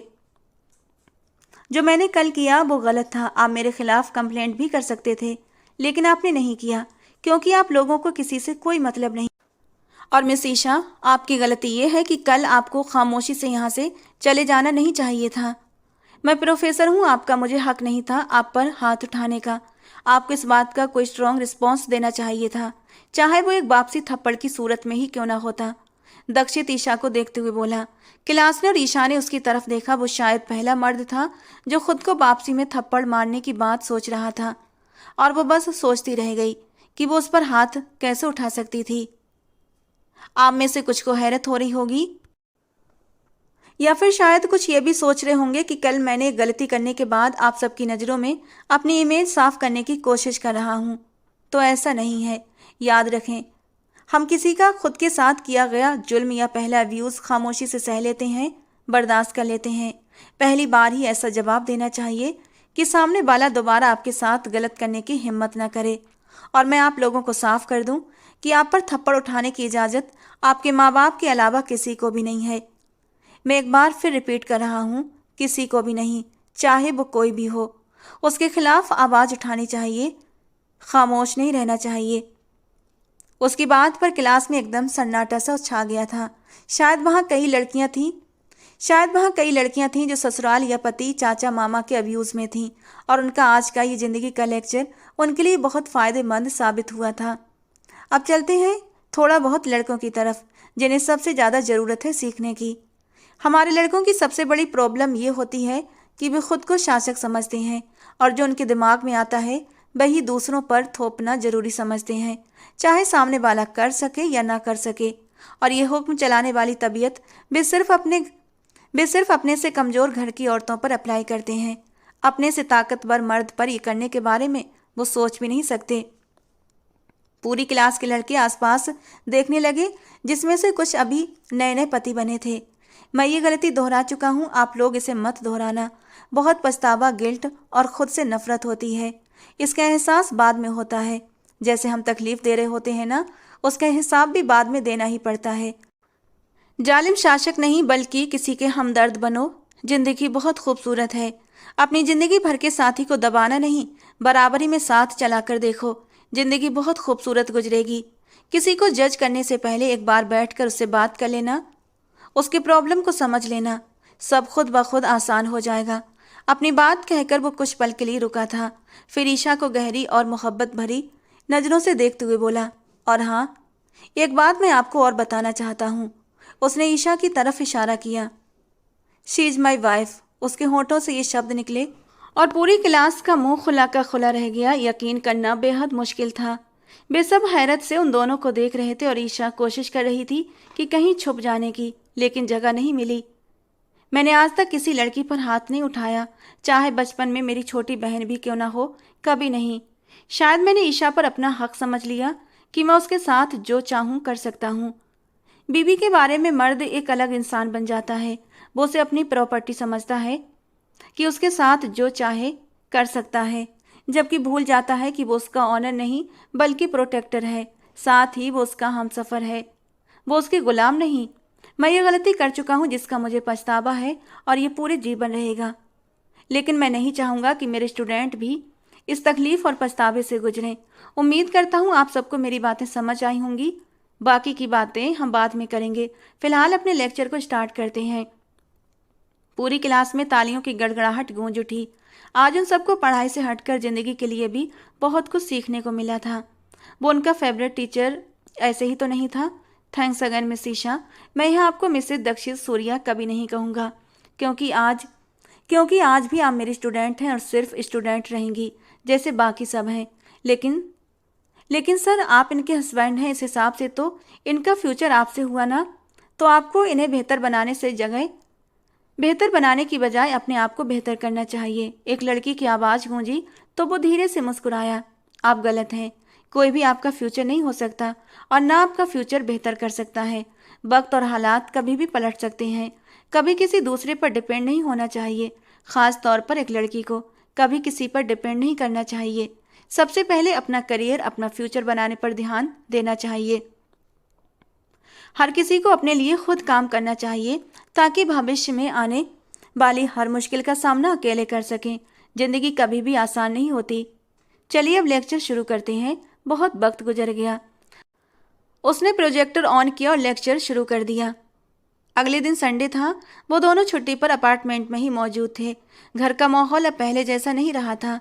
वो ईशा का सारा सामान अपने कमरे में शिफ्ट कर चुका था और ईशा को भी अपने कमरे में शिफ्ट कर चुका था और उसके लिए एक हाउस हेल्पर का इंतजाम भी कर दिया था। अब वो अकेला नहीं था, उसे ईशा को भी संभालना था। वो उससे ज़्यादा भागदौड़ नहीं करने देता था। सुबह यूनिवर्सिटी जाते वक्त जल्दी के चक्कर में वो उसके जूतों के लेस खुद बांधता था। रात को पढ़ते पढ़ते वो सो जाती और उसका बैग सुबह वो खुद तैयार करता ताकि किसी भी काम में देरी ना हो और उसकी सेहत खराब ना हो। अब उसे कुछ बनाने का शौक पाला था तो मेहनत तो करनी ही थी। अभी वो हाउस हेल्पर को खड़ा उसे समझा रहा था, सुबह तुम बेहद जल्दी आओगी, 1 सेकंड की भी देरी बर्दाश्त नहीं करूँगा। हम दोनों को सुबह जल्दी निकलना होता है। 7 बजे से पहले नाश्ता तैयार हो और घर की सफाई 7:30 तक पूरी हो जानी चाहिए। कपड़े लॉन्ड्री वाला ले जाएगा, तुम्हें इसकी ज़रूरत नहीं। रात का खाना भी तुम्हें बनाने की ज़रूरत नहीं, हम दोनों मिलकर बनाएंगे। उसने ईशा की तरफ देखा जो उसे ही देख रही थी। वो चाहता था कि ईशा खुद को उस पर बोझ न समझे, इसीलिए वो उसके जिम्मे भी कुछ रखना चाहता था। संडे को तुम्हें इजाज़त है, तुम जितना चाहे लेट आ सकती हो। जी बिल्कुल। मैड कहकर अपने काम में बिजी हो चुकी थी। वो ईशा के साथ सोफे पर आकर बैठा। क्या सोच रही हो? उसे ख्यालों में गुम देखकर पूछा। यही कि मेरी वजह से आपके उसूल और आपकी लाइफ कितनी डिस्टर्ब हो रही है। मैं आप पर बोझ बन रही हूँ, उसने अफसोस भरे शब्दों में कहा। दक्षित को बुरा लगा। तुम बोझ नहीं हो यार, कैसे समझाऊं तुम्हें? बस समझ लो मैं अपना वक्त, अपनी एनर्जी और अपने एफर्ट्स इन्वेस्ट कर रहा हूँ। जिस दिन तुम कुछ बन जाओगी जो मैं चाहता हूँ, मुझे मेरी सारी मेहनत का फल मिल जाएगा। जब तुम्हारा करियर फिक्स हो जाएगा तो बस मुझे अपने जैसी एक प्यारी सी छोटी सी एंजल दे देना। वो तुम्हारी तरफ से मेरे लिए एक ऐसा एहसान होगा जिसके बोझ तले मेरी सारी छोटी मोटी तुम्हारे लिए की गई कोशिशें दब जाएंगी। उसने प्यार से उसका गाल खींचा और अपने गालों की लाली छुपाने के लिए वो रुख फेर कर अलग अलग सोचों में घिर गई। बहुत मुश्किल था। वो तो अभी से अपनी बेटी का नाम तक सोचे बैठा था। उसके कंधों पर हाथ रखते हुए वो उसे अपने करीब कर गया और नरमी से उसके बालों को समेटा। आज भी नाराज हो मुझसे? उसे डर आज भी था। मैं नाराज नहीं हूं, बस एक डर सा है जो शायद जिंदगी भर दिल में रहेगा। मैं कभी भी आपके साथ नॉर्मल नहीं रह पाऊंगी। नरम गाल पर पड़ने वाला थप्पड़ सिर्फ एक थप्पड़ नहीं होता, वो औरत के लिए जिंदगी भर का ट्रॉमा होता है। मुझे हमेशा यही लगेगा कि मेरी ये गलती आपको मुझ पर दोबारा गुस्सा दिलाएगी और आप फिर से मुझ पर हाथ उठाएंगे।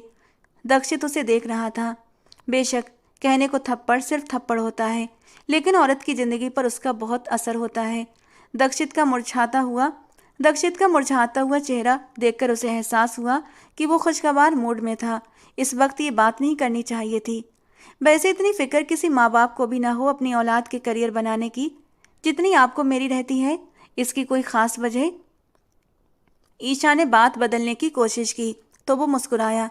कुछ हादसे ऐसे होते हैं जो आपकी ज़िंदगी पर बुरी तरह असर डालते हैं। मैंने भी ज़िंदगी में कुछ ऐसे हादसे देखे हैं जो मुझे बुरी तरह इम्प्रेस कर गए। मैंने तय कर लिया कि मैं अपनी फैमिली को इन हालात तक कभी नहीं आने दूंगा। तुम्हें एक अच्छी ज़िंदगी दूंगा, अपने रहते भी और अपने ना रहते भी। वो नरमी से उसके बालों से खेल रहा था। वक्त का कोई पता नहीं। पहले आपसे पहले मैं भी तो जा सकती हूँ, उसने लापरवाही से कहा, जबकि उसकी बात से दक्षित के दिल पर एक चोट सी लगी। उसकी बीमारी के बारे में जानने के बाद वो वैसे भी बेहद परेशान रहता था। उसके लिए बेशक वो जानलेवा नहीं थी, लेकिन फिर भी एक फिक्र सी रहती थी ईशा के लिए। कुछ नहीं होगा, दोबारा अपनी जुबान पर यह बात बिल्कुल मत लाना, नाराजगी से कहते हुए वो उसे खींचकर अपने करीब कर गया और सख्ती से उसे अपने गले लगा लिया, जिस पर वो धीरे से मुस्कुराई। अगर वो बदलने की कोशिश कर रहा था तो उसे भी उसका साथ देना चाहिए। उसे अपने सामने करते दक्षित ने ईशा के गुलाबी गालों पर होंठ रखे थे, जिससे उसके गाल और भी लाल पड़ गए। वैसे मेरे करीब आने से तुम्हारे दिल पर तो कोई असर नहीं होगा ना? वो उसके कान में सरगोशी करते हुए पूछ रहा था और वो सटपटाई थी। दूर होने की कोशिश की, लेकिन वो उसकी सख्त पकड़ में थी। उसकी नज़रों का मतलब वो बहुत अच्छी तरह से समझ रही थी। क्यों परेशान हो रही हो? मैंने तो बस ऐसे ही पूछा था। वो मुस्कुराते हुए उसके दूसरे गाल पर भी होंठ रखकर उसका सर अपने सीने से टिका गया था। वो उसके सीने पर सर टिकाए धीरे से बोली, वैसे एक बात कहूँ? हाँ कहो ना, वो उसके बालों को सहलाते हुए बोला। जब आपके करीब आती हूँ, आपके सीने पर सर टिकाती हूँ, तो मेरे दिल को सुकून मिलता है। जब आप मुझे छूते हैं तब भी मुझे सुकून मिलता है। वो धीरे धीरे अपने दिल के राज खोल रही थी और दक्षित हैरान सा उसकी बातें सुन रहा था। यानी मेरे तुम्हारे करीब आने पर तुम्हें कोई दिक्कत नहीं होगी ना? वो खुशी से चहकते हुए बोला, जबकि ईशा ने अपना सर उसके सीने से हटाते हुए धीरे से सर ना में हिला दिया और शर्माते हुए अपना सर दोबारा उसके सीने में टिका दिया। दक्षित ने खुशी से बेकाबू होते उसे अपनी बाहों में खींच लिया और उसकी गर्दन पर अपने नरम होठों का स्पर्श बिखेरने लगा। वो कब से इस बात को लेकर डर रहा था। जब से उसने उसे अपने कमरे में सेट किया था, वो उसके साथ ही उसके बेड पर सोती थी, लेकिन वो खुद को कंट्रोल रखता था। हालांकि उसका दिल बहुत मचलता था उसके करीब जाने को, लेकिन उसकी तबीयत के बारे में सोचकर वो खुद को रोक लेता था। आज उसके मुंह से खुद इस रिश्ते के बढ़ाने की बात सुनकर वो खुशी के मारे खिल उठा था। बड़ी नरमी से उसे बाहों में उठाकर वो अंदर कमरे में लेकर आया था। लाइट बंद करता हुआ वो बेहद नरमी से उसके करीब हुआ था, इतना नरमी से कि जैसे वो कोई नाजुक गुलाब का फूल हो और कहीं उसकी सख्त पकड़ से मसल न जाए। वो हर पल के बाद उसके कान में सरगोशी करके पूछता, तुम ठीक तो हो ना? उसके बार बार पूछने पर ईशा खिलखिलाते हुए हंस पड़ी थी। मैं इंसान हूँ दक्षित, नाजुक सी तितली नहीं जो आपके पकड़ने से ही मुरझा जाऊंगी। जबकि दक्षित के दिल में अभी भी डर नहीं निकला था। उसने बड़ी ही सावधानी से, बड़े ही प्यार से अपने रिश्ते की शुरुआत की थी। ये पहली बार था और वो कोई भी रिस्क नहीं ले सकता था। वो बहुत नरम नाजुक सी थी, जबकि दक्षित उतना ही हट्टा कट्टा कसरती बदन का मालिक। धीरे धीरे उसके वजूद को अपने हाथों से महसूस करते हुए अपने जज्बातों के तूफान को तेज कर रहा था। बड़ी धीरे से वो उसकी नरम सी धड़कनों पर झुका था। जरा सा ऊपर होते वो उसकी नाजुकी में उतरा तो एक हल्की सी दर्द भरी आह ईशा के लबों से निकली थी और उधर दक्षित की जान उसके शरीर से अलग हुई थी। तुम ठीक हो? वो जल्दी से उसके गालों को थपथपाते हुए बोला था। मैं ठीक हूँ दक्षित, इतनी भी कमजोर नहीं हूँ, इस तरह तो तुम मुझे और भी बीमार बना दोगे। वो इस बार सचमुच बुरा मान गई थी, जबकि दक्षित भी हंसते हुए उसके होंठों पर झुकते हुए बड़ी नरमी से उसके वजूद में उतरता चला गया। कुछ ही देर के बाद वो निढाल से उसके सीने पर सर रखे गहरी गहरी सांसें ले रही थी। दक्षित परेशान हुआ तो ईशा ने उसे समझाया था, दक्षित इतना तो नॉर्मल है। खुद के लिए इतनी फिक्र देखकर ईशा के अंदर अब सचमुच एक प्यारा सा एहसास जागने लगा था और उसका डर भी निकलने लगा था, जो कि दक्षित को लेकर उसके दिल में समाया हुआ था कि वो सिर्फ अपने थप्पड़ वाली शर्मिंदगी को मिटाने के लिए उसका ख्याल रखता है। वो सचमुच उसका ख्याल रखता था, उससे मोहब्बत करता था। मोहब्बत नहीं, इश्क करता था। तभी तो बीमार लड़की को अपनी जिंदगी का साथी बना बैठा था और उसकी देखभाल किसी कांच की गुड़िया की तरह करता था। जिंदगी रूटीन पर आने लगी थी। दोनों एक साथ यूनिवर्सिटी जाते, वापस आकर एक साथ मिलकर घर के छोटे मोटे काम करते थे, एक दूसरे के साथ वक्त बिताते थे। धीरे धीरे ईशा अपनी बीमारी को भूलने लगी थी। उसका ध्यान अब अपनी बीमारी पर कम होने लगा था और अपनी इस बीमारी के साथ वो एक नॉर्मल जिंदगी जीने लगी थी। अब उसकी सांसें नहीं फूलती थीं और ना उसे घबराहट होती थी, ना उसे सुस्ती आती थी, क्योंकि दक्षित कभी ऐसा मौका आने ही नहीं देता था। कभी कभी ईशा सोचती कि शायद वो भगवान की कोई स्पेशल बच्ची है और दक्षित के रूप में खुद साक्षात भगवान उसकी ज़िंदगी में शामिल हो चुके हैं। दोस्तों, कहानी कैसी लगी कमेंट बॉक्स में ज़रूर बताना। कहानी पसंद आई हो तो प्लीज़ एक लाइक ज़रूर करके जाना। ऐसी और रोमांटिक और प्यारी सी कहानियों के लिए हमारे चैनल को सब्सक्राइब करना। मिलते हैं दोस्तों अगली किसी नई और रोमांटिक सी कहानी के साथ।